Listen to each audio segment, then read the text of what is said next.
नमस्कार, आप देख रहे हैं दर्श न्यूज। मैं हूं दिव्यांशु। बिहार की 243 सीटों पर अगले साल अक्टूबर नवंबर में विधानसभा चुनाव होना है, लेकिन चर्चा हो रही है कि ये चुनाव समय से पहले ही कराए जा सकते हैं। जी हां, चर्चा है कि लोकसभा चुनाव में एनडीए की जीत के बाद मुख्यमंत्री नीतीश कुमार की पार्टी यानी जेडीयू बिहार विधानसभा भंग करने के मूड में है। दरअसल लोकसभा चुनाव का रिजल्ट घोषित होने से एक दिन पहले नीतीश कुमार दिल्ली आए थे। यहां नीतीश कुमार ने प्रधानमंत्री नरेंद्र मोदी और गृह मंत्री अमित शाह से मुलाकात की थी। चुनाव नतीजों से पहले इन मुलाकातों को राजनीतिक दृष्टिकोण से काफी अहम माना जा रहा है। राजनीतिक गलियारों में इस मुलाकात को लेकर तरह तरह की चर्चाएं हो रही है। लोकसभा सीटों की संख्या के लिहाज से बिहार चौथा सबसे बड़ा राज्य है। टॉप 3 राज्यों में यूपी, महाराष्ट्र, पश्चिम बंगाल में भले ही एनडीए का प्रदर्शन कुछ खास नहीं रहा, मगर बिहार में इन राज्यों के मुकाबले एनडीए ने अच्छा प्रदर्शन किया है। बिहार की 40 लोकसभा सीटों में से बीजेपी 17, जेडीयू 16, चिराग पासवान की पार्टी 5, जीतन राम मांझी और उपेंद्र कुशवाहा की पार्टी एक एक सीट पर चुनाव लड़ी थी। बिहार में बीजेपी और जेडीयू ने 12-12, लोजपा रामविलास ने 5 और हिंदुस्तानी आवाम मोर्चा ने 1 सीट पर जीत दर्ज की है। यानी एनडीए ने बिहार की 30 लोकसभा सीटों पर कब्जा किया है। वहीं बाकी सीटों में से आरजेडी ने 4, कांग्रेस ने 3, सीपीआई एमएल ने 2 और 1 निर्दलीय ने जीत हासिल की है। अब चर्चा हो रही है कि नीतीश कुमार ने पीएम मोदी और अमित शाह से बिहार में जल्द विधानसभा चुनाव कराने की मांग की है। नीतीश कुमार की पार्टी का मानना है कि लोकसभा चुनाव में बिहार के मतदाताओं के बीच जेडीयू और एनडीए के पक्ष में माहौल बना हुआ है। अभी जिस तरह के नतीजे आए हैं, उससे लग रहा है कि जेडीयू को विधानसभा चुनाव में फायदा हो सकता है। एबीपी न्यूज से बातचीत में हिंदू कॉलेज के प्रोफेसर चंद्रचूड़ सिंह ने कहा है कि अभी नीतीश कुमार का फायदा एनडीए के साथ बने रहने में है। इसके साथ ही इस तरह की खबरें आने वाले वक्त धीरे धीरे सच साबित होते दिख सकती हैं।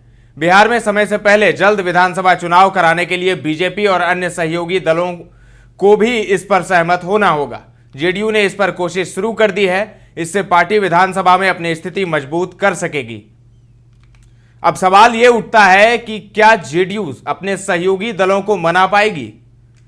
बिहार में जल्द चुनाव कराने के लिए जेडीयू को अपने सहयोगी दलों को मनाना एक बड़ी चुनौती हो सकती है। बीजेपी के साथ ही चिराग पासवान, जीतन राम मांझी और उपेंद्र कुशवाहा इस मुद्दे पर सहमत होंगे या नहीं, ये एक सवाल है, क्योंकि बिहार में बीजेपी के प्रदेश स्तर के नेता जल्द चुनाव कराने की मांग का विरोध कर चुके हैं। अगर नीतीश कुमार सभी सहयोगी दलों में मनाने में कामयाब हो जाते हैं और विधानसभा भंग कर देते हैं तो 6 महीने के भीतर ही बिहार में चुनाव हो सकते हैं।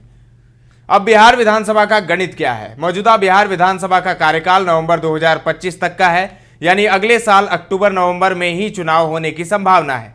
243 सीटों वाली बिहार विधानसभा में अभी सबसे ज्यादा बीजेपी के पास 74 सीटें हैं। इसके अलावा जेडीयू के पास 43, विकासशील इंसान पार्टी यानी वीआईपी के पास 3 और हिंदुस्तानी आवाम मोर्चा के पास 3 सीटें हैं, यानी एनडीए के पास कुल 125 सीटें हैं। वहीं महागठबंधन आरजेडी, कांग्रेस, सीपीआई के पास कुल 110 सीटें हैं। बाकी 6 सीट एआईएम और बीएसपी के पास हैं।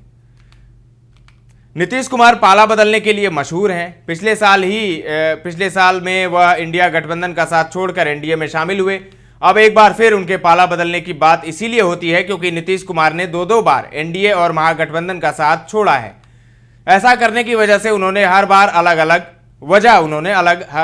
अलग बताई। राजनीतिक जानकारों का मानना है कि नीतीश कुमार एक अविश्वसनीय चेहरा बन चुके हैं। केंद्र की नई सरकार में किंग मेकर की भूमिका में नीतीश कुमार हैं। लोकसभा चुनाव 2024 के नतीजों के बाद एनडीए की नई सरकार बनने की तैयारी शुरू हो गई है। इस नई सरकार में नीतीश कुमार किंग मेकर की भूमिका में नजर आ रहे हैं। आरजेडी नेता तेजस्वी यादव ने भी बिहार को किंग मेकर कहा है। तेजस्वी ने एक्स पर किए एक पोस्ट में लिखा, बिहार किंग मेकर बना है, इसीलिए बिहार में बेरोजगारी हटाने व पलायन रोकने एवं उद्योग धंधे लगाने के लिए निम्न शर्तों पर समर्थन होना चाहिए। पहली, बिहार को विशेष राज्य का दर्जा दिलाना। दूसरी, देश भर में जातिगत जनगणना कराना। तीसरी, महागठबंधन सरकार की ओर से बढ़ाए गए 75% आरक्षण को संविधान की 9वीं अनुसूची में डालना। खैर, बिहार में जल्द विधानसभा चुनाव होने वाले हैं या नहीं, इसकी किसी नेता की ओर से कोई आधिकारिक पुष्टि नहीं हुई है। ये आगे समय के साथ पता चलेगा कि बिहार की राजनीति में क्या होगा। फिलहाल के लिए इतना ही। तमाम अपडेट्स देते रहेंगे। बने रहें दर्श न्यूज के साथ।